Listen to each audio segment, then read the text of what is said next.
অনেকেই হয়তো আমার সকালের যেই নাস্তাটা আছে সেটা খাওয়া দেখে ভাবতে পারেন যে আমি ডায়েট কন্ট্রোল করি। না না, আমি ডায়েট কন্ট্রোল করি না, একটু স্বাস্থ্যকর খাবার খাওয়ার চেষ্টা করি। আমার সকালটা শুরু হয় চিয়া সিড ভেজানো পানি খেয়ে, আর মাঝে মাঝে কিশমিশ ভেজানো পানিও খেয়ে থাকি। তারপর এই যে আমি আমার বাজারগুলো গুছিয়ে নিচ্ছি।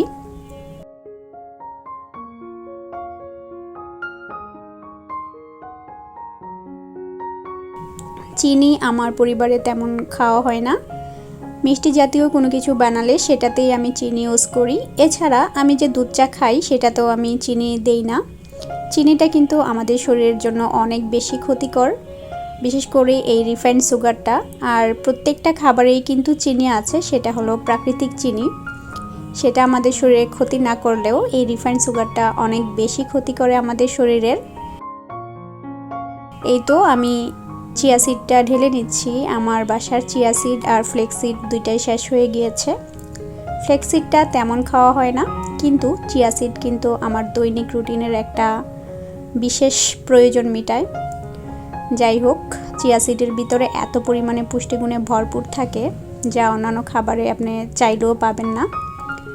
আর এই যে আমার চা খাওয়ার, প্রতিদিন তো আমার এক কাপ চা খেতেই হয়, চা খাওয়ার চা পাতা। আর এই বনটিটা আমার এত বেশি পছন্দের, বিশেষ করে দুধ চা দিয়ে খেতে এটা তো অনেক বেশি সুস্বাদু। আমি দুধ চা দিয়েই খেয়ে থাকি। আসলে আমাদের শরীরের সুস্থতা অসুস্থতা এগুলো নির্ভর করে আমাদের খাবার দাবারের উপরে, দৈনিক চলাফেরার উপরে। আমি চেষ্টা করি একটু পুষ্টিকর খাবার খাওয়ার। আসলে স্বাস্থ্যকর অস্বাস্থ্যকর সব টাইপের খাবারই খেয়ে থাকি, কিন্তু পুষ্টিকর খাবার যদি সেখানে একদম নাই থাকে তাহলে কিন্তু আমরা অনেক বেশি অসুস্থ হয়ে যাই। আমি ডালে একটু বেশি পরিমাণে রসুন ব্যবহার করি, আর ডালটা দেখা যায় আমার 2 দিন পর পরই রান্না করা হয়। আমার হাজব্যান্ড ডাল খেতে অনেক বেশি পছন্দ করে, দ্যাটস ওয়াই অনেকগুলো রসুন আনতে হয় আমার। পেঁয়াজ থেকে রসুনের পরিমাণটা আমি ডালে বেশি দিয়ে থাকি। আর রসুনগুলো আমি এনে এরকমভাবে সুন্দরভাবে রেখে দেই, যেগুলোতে একটু প্রবলেম থাকে ওইগুলোকে আমি আলাদা করে ফেলি। এই তো আপনাদের সাথে কথা বলতে বলতে আমি আমার রসুনগুলোকে বেছে নিলাম। আর এখানে ছিল ডিমগুলোকে আমি সাবান পানি দিয়ে ধুয়ে শুকিয়ে ফ্রিজে রেখে দেই। সবগুলো ডিম যদি আমি এখানে রাখি তাহলে কিন্তু ডিমগুলো নষ্ট হয়ে যাওয়ার সম্ভাবনা থাকে। আর বাজার থেকে আনা ডিমগুলোতে কিন্তু প্রচুর পরিমাণে জীবাণু থাকে। এগুলোকে সাবান পানি দিয়ে না ধুয়ে যদি ফ্রিজে রাখা হয় তাহলে কিন্তু ফ্রিজের অন্যান্য শাকসবজিতেও অন্যান্য জিনিসগুলোতেও কিন্তু জীবাণু ছড়িয়ে যাওয়ার পসিবিলিটি থাকে।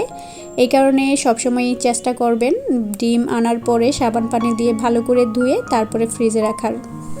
আর এই তো এখানে ছিল আজকের দুপুরের খাবার। এটা পাঠানো হয়েছে আমার ননাসের বাসা থেকে, আমার হাজব্যান্ডের বড় আপুর বাসা থেকে।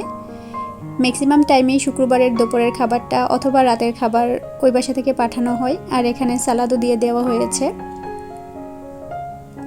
এখানে ছিল মুরগির রোস্টটা খেতে এত বেশি সুস্বাদু হয়েছিল।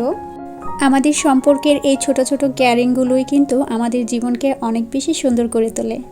মাশাআল্লাহ, আলহামদুলিল্লাহ, খাবারগুলো খেতে এত বেশি সুস্বাদু ছিল। ধন্যবাদ সবাইকে। সবাই ভালো থাকবেন, সুস্থ থাকবেন। আসসালামু আলাইকুম।